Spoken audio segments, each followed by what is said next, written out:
राधे राधे, हरे कृष्णा। प्रिय भक्तों, भाद्रपद मास का महत्व जितना अद्भुत है उतना ही दुर्लभ भी। आज हम इस पावन कथा के तीसरे अध्याय में प्रवेश कर रहे हैं, जहाँ एक साधारण सा वनवासी अपने भाग्य को बदलने के लिए ऐसी तपस्या करता है कि स्वयं श्री हरि विष्णु प्रकट होते हैं। लेकिन क्या सच है कि उसकी पुकार ईश्वर तक पहुंच पाई, या बीच में उसके कर्मों की परछाई उसका मार्ग रोक लेगी? आइए सुनते हैं आज की कथा। सुनने से पहले प्रिय श्रोतागण, कथा सुनने से पहले एक छोटी सी विनती है। अगर आपको हमारी ये भक्ति भरी कहानियाँ पसंद आती है तो कृपया इस वीडियो को लाइक करें और हमारे चैनल को सब्सक्राइब करें। इस भक्ति परिवार का हिस्सा बनें। साथ ही घंटी का बटन दबाना ना भूलें, ताकि भगवान की महिमा से जुड़ी हर नई कथा सबसे पहले आप तक पहुँचे। तो आइए कथा आरंभ करते हैं। भादो मास की पावन कथा। बहुत समय पहले नर्मदा नदी के किनारे एक घना वन था। उस वन में धनंजय नाम का एक गरीब लकड़हारा रहता था। उसके पास न कोई धन, ना परिवार और ना ही कोई सहारा, लेकिन उसके हृदय में एक ही सपना था, भगवान विष्णु का दर्शन करना और मोक्ष पाना। धनंजय ने गांव के बुजुर्ग साधु से सुना था, भादो मास में किया गया एक भी दिन का उपवास 100 जन्मों के पाप धो देता है और भक्ति का फल तुरंत मिलता है। बस उसी क्षण उसने निश्चय कर लिया, इस बार भादो मास में वह व्रत करेगा और भगवान को अपने घर बुलाएगा। पहले दिन धनंजय ने केवल जल पिया, दूसरे दिन उसने फल तक नहीं लिया, बस नाम स्मरण किया। तीसरे दिन उसने रात भर जागरण किया और मंत्र जपते जपते सुबह कर दी। लेकिन जैसे जैसे व्रत आगे बढ़ा, भूख और प्यास ने उसे कमजोर कर दिया। शरीर थर्राने लगा, मन में दृढ़ संकल्प था। गांव वाले कहते, अरे धनंजय, ये तपस्या तेरे वश की नहीं, घर जा और आराम कर। लेकिन वह बस मुस्कुरा देता और कहता, अगर सांस है तो नाम भी है, और नाम है तो दर्शन भी होंगे। धनंजय गहरे ध्यान में बैठा था जब अचानक उसके सामने से एक दिव्य प्रकाश गुजरा। वह प्रकाश धीरे धीरे आकार लेने लगा और उसमें एक तेजस्वी रूप प्रकट हुआ, 4 भुजाओं वाले श्री हरि विष्णु।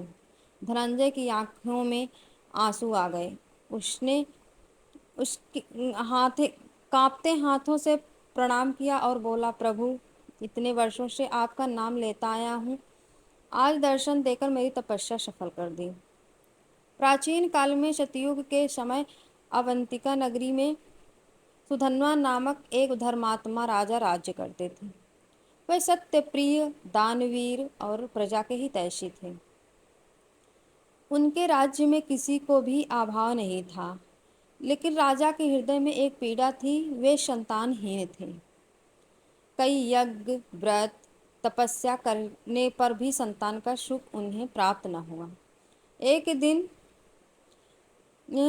आषाढ़ मास के अंत में राजा स्वप्न में देखते हैं कि एक तेजस्वी ऋषि उनके सामने खड़े हैं।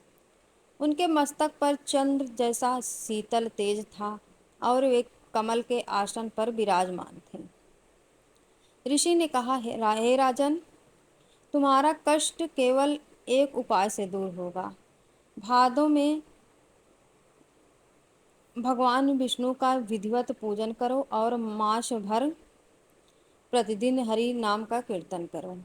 अगले दिन ही राजा ने व्रत का संकल्प किया। पूरे भादों मास के उपवास करके तुलसी दल और गंगा जल से भगवान विष्णु की आराधना करने लगे। उनकी रानी सुधा सुधामती भी साथ में भक्ति करने लगी। प्रातःकालीन मंदिर में दीप प्रज्वलित होता, शंख बजता और पूरा महल हरि नाम से गूंज उठता। राजा के इस व्रत को देखकर असुरों के राजा काल नेमि ने उनकी भक्ति को तोड़ने का निश्चय किया। उसने अपने मायावी दूतों को भेजा, जो भिक्षुक का रूप धारण कर राजा के द्वार पर आए। वे बोले, हे राजन, उपवास करने से शरीर दुर्बल होता है और राज्य के काम काज बिगड़ सकते हैं। भक्ति तो किसी भी दिन हो सकती है, क्यों कष्ट उठाना। लेकिन राजा दृढ़ थे। भक्ति में जो सुख है वह किसी राज्य, धन या ऐश्वर्य में नहीं। एक रात जब राजा और रानी भजन में लीन थे, अचानक राजमहल में दिव्य प्रकाश फैल गया। भगवान विष्णु स्वयं प्रकट हुए, पीताम्बर धारण किए, हाथों में शंख, चक्र, गदा और पद्म लिए। भगवान बोले, राजन, तुम्हारी भक्ति और धैर्य ने मुझे प्रसन्न कर दिया। मैं तुम्हें पुत्र रत्न प्रदान करूंगा, जो तेजस्वी, धर्मपरायण और तुम्हारे कुल की कीर्ति बढ़ाने वाला होगा। रानी सुधामती की आंखों में आनंद से आंसू आ गए थे। अगले वर्ष भादो मास के समाप्त होते ही उन्हें एक पुत्र की प्राप्ति हुई। ऋषि मुनियों ने कहा, जो भी भादो मास में श्रद्धा से भगवान विष्णु की पूजा करता है, उसे न केवल मनोवांछित फल मिलता है, बल्कि जन्म जन्मांतर के पाप मिट जाते हैं। प्रिय श्रोताओं, यह भी भादो मास महात्मन के तृतीय अध्याय की पावन कथा ही है। इसके पहले एक शिक्षा मिलती है, इससे हमें यह शिक्षा मिलती है कि विपरीत परिस्थितियों में भी भक्ति का मार्ग नहीं छोड़ना चाहिए, क्योंकि भगवान कभी भी अपने भक्तों को निराश नहीं करते।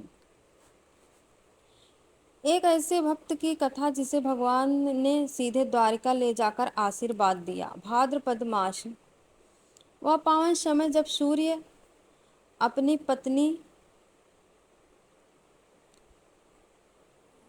जब अपनी आभा को धीरे धीरे दक्षिण की ओर ले जाता है और धरती पर शरद ऋतु की आहट महसूस होने लगती है। कहते हैं, इस मास का हर एक दिन, हर एक क्षण अनंत पुण्य फल देने वाला है।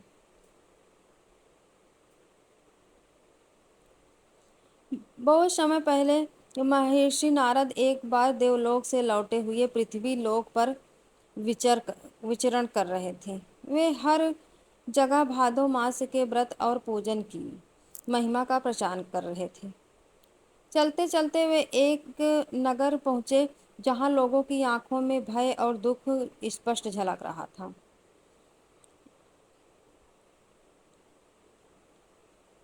नारद मुनि ने एक वृद्ध से पूछा, हे भद्र पुरुष, यह नगर इतना उदास और भयभीत क्यों है? वृद्ध ने दुखी स्वर में कहा, मुनिवर, हमारे नगर में पिछले कुछ वर्षों से अकाल पड़ा है। वर्षा नहीं होती, फसलें नष्ट हो जाती हैं और रोग फैल जाता है। राजा ने यज्ञ हवन कराए, परंतु सब व्यर्थ हो। नारद मुनि ने गंभीर स्वर में कहा, यह कोई साधारण आपदा नहीं है, यह तो कर्म का परिणाम है, लेकिन इसका निवारण संभव है।